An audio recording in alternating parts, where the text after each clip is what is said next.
Welcome to the world of Tasty Gallows, where the deals are as hot as the sauce on the burgers. Tasty Gallows is the new kid on the chicken franchise block. Starting at $500,000, you could own a custom-made store with trained staff, a lease negotiated for you, and monthly turnover north of R1 million. What's not to like? This was your way to financial freedom. Correct. This was my way to use my package sort of wisely, to make a business and to make a future for my family. Omar Kareem's job became a casualty of COVID. Tasty Gallows looked like a juicy alternative, so he met the founder, Mohammed Gutta, who is so confident he stars in his own adverts. You are hot. Thank you, I know. Mohammed Gutta himself, who was he? What was meeting him like? A very vibrant man, very energetic man, a big talker. Impressive. Impressive. Lots of talk about his brand, lots of talk about his capabilities, and he makes you feel very, very, very safe. And it's that feeling of safety that has led to 10 franchisees that we know of to hand over their life savings to Gutta, only to walk away deeply in debt a few months later. This is what happened here in Norwood and has been repeated nationwide in other stores. Was he charming? Very. Silver-tongued is what I call him.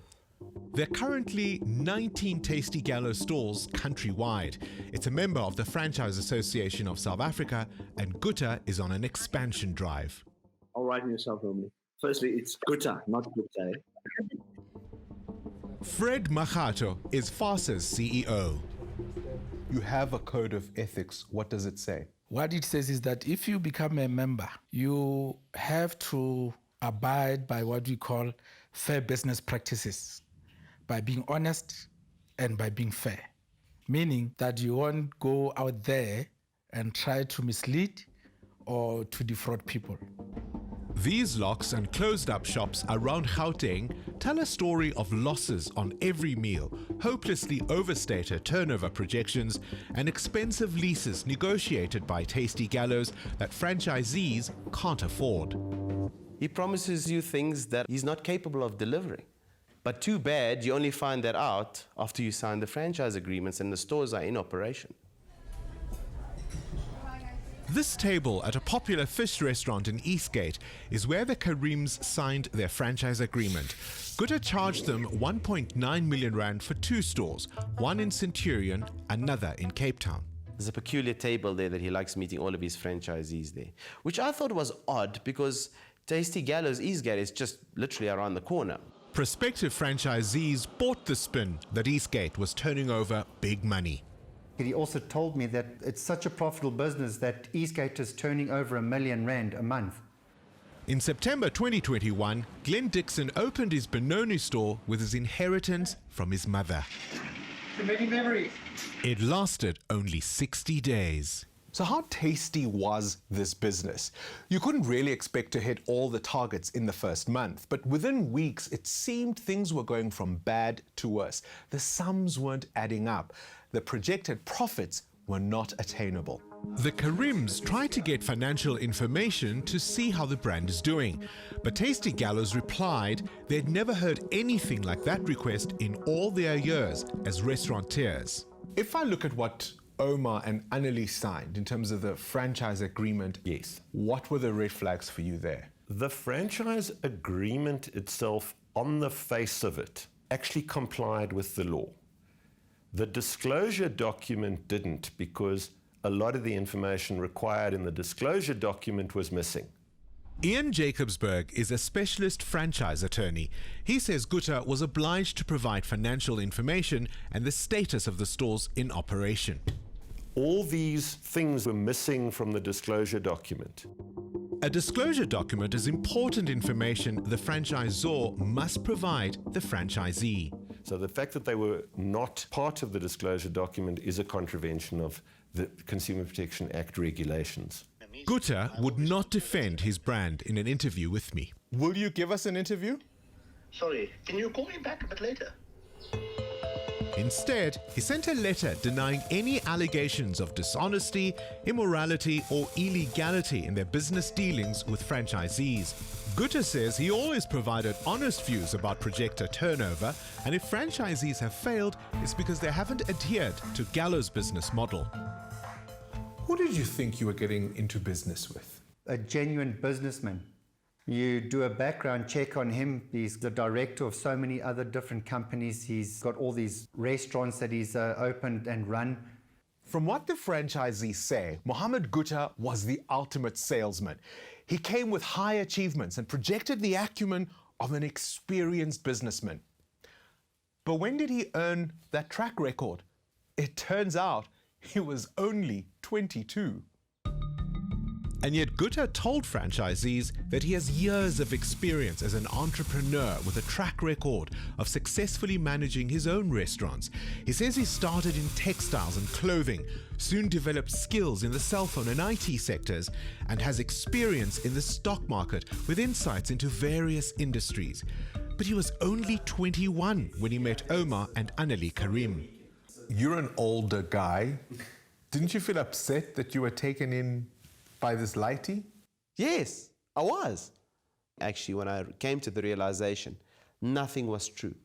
All of it was fabricated lies to make you hear what you want to hear. Gutter has a privileged background. He seems to identify with the Wolf of Wall Street character and calls himself Wolfie on Snapchat. A company search suggests he sees himself as an Adonis building an empire. But while Wolfie was empire building, Omar and Glenn were watching their dreams crumble and paying Tasty Gallows way too much for bottles of sauce. Well, it would have worked out to 832 Rand if you only needed the one bottle of sauce from our franchisor. Glenn, previously an ops manager in a sauce factory, began to question Gutter on why he was charging 550 Rand for a bottle with extra for delivery. How much should it have been? Well, everybody else is charging on average 160 Rand, and that's a premium grade sauce. The sauces that we were expected to use were cater grade sauces. They were so watered down. Then, another uncomfortable discovery, this time inside Tasty Gallows' own instructions to franchisees. In several places, as you can see here, Tasty Gallows appears to have cut and pasted the operations manual from Muchachos, an established franchise, and their competitor. What did you think at that point? I was shocked and appalled. I felt that, holy smokes, I just wasted my money. All of my money's gone on something that's not real. But Gutter rejects any allegations of plagiarism and says if there are similarities to other operations manuals, then those similarities are purely coincidental. Then I said, things are not above board here. There's even stock pictures that they used from the internet to imitate our food, which looks nothing like our food. For your upfront payment, Tasty Gallows gives you a complete shop-fitted store, including electrification. But load shedding led Glenn to another revelation when he tried to connect a generator. Only to have 3 independent electricians come around and tell me that we cannot connect this generator. We should never have been issued a certificate of compliance. Gutter refused to budge when confronted, so Glenn reported him to the Electrical Contractors Association. That same day, Mohammed Gutter cancelled Glenn's franchise. And I spoke to the director over there, and they had confirmed with me that the person who actually issued that certificate had passed away the previous year in August. No. Yeah. So you might have had worries until then, but at that point, there was no longer any doubt. There was no doubt whatsoever. Omar suspects the electrician's signature may have been forged. And I was charged for this electrician to fly over to Cape Town to go and do the electrical work. You paid for a dead man to fly and do a certificate of compliance when he was already dead. Correct. And you know what? He came in August again and he did my other store. So is this a credible business or just a chicken swindle? See, no franchisor can succeed if the franchisees are failing, and many Tasty Gallows have been failing. It appears the only person who's scoring is Mohammed Gutter. Gutter tells Carte Blanche, we have a vested interest in ensuring that our franchisees succeed, as their success is our success. But how true is that? Gutter has 19 stores currently open, according to his website, but we know of 11 others that have either closed since 2020 or been taken over by Gutter himself. That's a significant number, isn't it? Yeah, that is definitely, if you'd asked me and I'd known that, that is an unacceptable number. So is this a case where Gutter gets the upfront fee that is now close to R1 million a store, fits it out at a minimum cost, and then takes them over for himself when the franchisees inevitably fail? There seems to be a model here where franchisees are snapped up for large sums of money, and within a few months the thing falls. The franchisor takes over that franchise and sells it on to the next unsuspecting investor. That for me is a big worry. That's the reason we ended up having a clause in the Consumer Protection Act to prevent unfair business practices and try by all means to avoid. Last year, there was a store here in Littleton. Gutter took the franchisee's house title deeds to make up her deposit. The store closed. In Benoni, this store closed a few weeks ago. That franchisee is too traumatized to speak to Carte Blanche, but is in regular contact with Glenn. She had to pledge her car to Muhammad because she fell short on money, knowing full well that she's got sickly children. He doesn't mind. He'll take it. What have you lost in all of this? Everything. My entire inheritance is gone. And we're trying to survive. That's what we're doing. It's left us basically without businesses. Now we're going to have to pick up the pieces and go move forward from this. FASA has now received an official complaint, and they say they will begin investigations.